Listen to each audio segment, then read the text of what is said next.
Baik, selamat pagi untuk kita semua. Perkenalkan, nama lengkap saya Vinicius Basawala dengan NIM 2001070128, kelas C semester 3, mata kuliah Antropologi Budaya, dengan dosen pengasuh Makarius Erwin Bria, SPD MPD. Di sini saya ditugaskan untuk mencari konsep-konsep terkait dengan pengertian serta dampak positif dan negatif, antara lain yang pertama pembersihan etnik, yang kedua etnik asli, yang ketiga etnisitas, yang keempat etnotrisme, yang kelima etnografi, dan yang keenam etnologi. Di sini kita akan membahas yang pertama terkait dengan pembersihan etnik. Pembersihan etnik adalah penghapusan paksa sistematis terhadap kelompok etnis atau agama dari sebuah kawasan oleh sebuah kelompok etnis yang lebih berkuasa dalam rangka menciptakan masyarakat homogen. Peristiwa tersebut menerapkan berbagai bentuk migrasi paksa yang diantaranya deportasi, transfer, dan populasi, intimidasi, serta pembunuhan massal dan pemerkosaan genosida.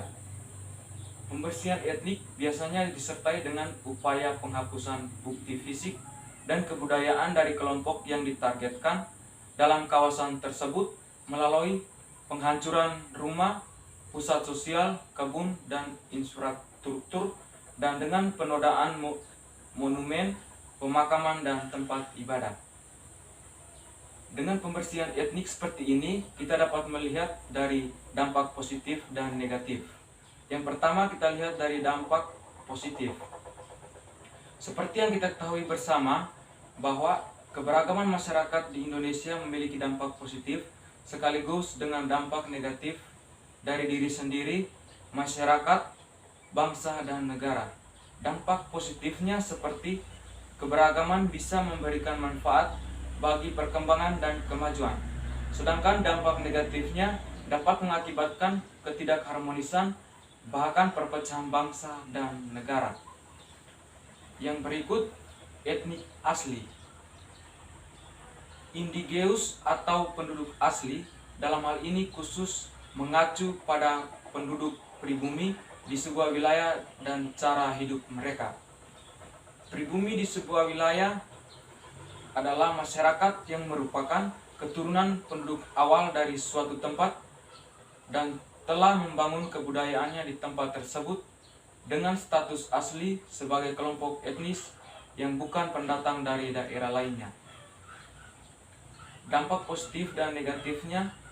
Yang pertama, dampak positif. Yang pertama, pada masyarakat dengan pendidikan maju menjadi kritis pola berpikirnya. Yang kedua, masyarakat yang berpikir rasional cenderung menjauhi berbagai hal rasional. Yang ketiga, berbagai peralatan hidup manusia semakin memudahkan kehidupan. Yang berikut, taraf hidup kemasyarakatan meningkat, tersedianya lebih banyak barang dan jasa, seseorang lebih mungkin memikirkan hal yang bersifat keprimanusiaan. Yang berikut, dampak negatifnya. Bentuk kesenian tradisional terdesak kesenian modern. Kerja fisik manusia berkurang karena tergantikan oleh mesin. Muncul sikap individualitas, materialisme, dan sikap hidup mewah dalam kehidupan sosial, terutama bagi masyarakat yang sukses dan dalam ekonomi. Yang berikut, semakin pudarnya prinsip-prinsip kekeluargaan di kehidupan bermasyarakat. Yang berikut, nilai-nilai hidup rohania akan tergerus. Yang berikut, muncullah keresahan sosial akibat pencemaran lingkungan hidup. Yang ketiga, etnisitas. Etnisitas adalah properti hubungan antar kelompok di mana perbedaan budaya antar kelompok dikomunikasikan secara sistematis dan berlangsung secara terus-menerus. Di sini dapat kita melihat bahwa dampak positifnya seperti kita melihat di generasi di era globalisasi. Mereka adalah generasi yang tidak bisa terlepas dari GATNet dalam kehidupan sehari-hari.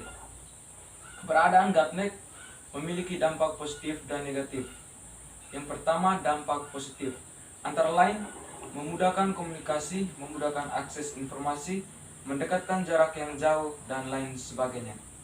Yang berikut dampak negatif dari etnisitas. Dampak negatif hampir tidak ada rahasia, menjauhkan yang dekat, menjadi emosional, menjadi pasif, dan sebagainya. Etnisitas sebagai identitas, bangsa mengalami perubahan sejalan arus globalisasi. Terjadi tarik-menarik antara etnisitas dan globalisasi. Globalisasi menimbulkan alienasi budaya dan krisis nilai. Yang berikut, etnosentrisme. Etnosentrisme merupakan suatu pandangan atau persepsi yang dimiliki oleh seorang individu atau kelompok mengenai penilaian budaya orang lain. Individu atau kelompok tersebut menganggap bahwa kebudayaan miliknya diyakini lebih unggul dan baik daripada budaya lainnya. Prinsip yang satu ini lebih merujuk pada rasa bangga seorang individu ataupun kelompok secara berlebihan. Yang berikut, dampak positif dari etnosentrisme. Dampak positifnya seperti menumbuhkan jiwa patriotisme, meningkatkan kecintaan terhadap budaya sendiri, dan yang terakhir, menjaga keutuhan dan multikulturalisme di tanah air. Sedangkan dampak negatif dari etnosentrisme adalah yang pertama, menyebabkan konflik horizontal, menghambat integrasi, dan menurunkan objektivitas ilmu. Yang berikut, etnografi. Etnografi berasal dari kata ethos, yaitu bangsa dan suku bangsa, dan graphein, yaitu tulisan atau uraian. Etnografi adalah kajian tentang kehidupan dan kebudayaan suatu masyarakat atau etnik, misalnya tentang adat istiadat, kebiasaan, hukum, seni, religi, dan bahasa. Yang berikut, etnologi. Etnologi merupakan bagian ilmu antropologi tentang asas-asas kemanusiaan, mempelajari kebudayaan-kebudayaan dalam kehidupan bermasyarakat dari bangsa-bangsa tertentu yang tersebar di muka bumi dan masa sekarang. Sekian dan terima kasih.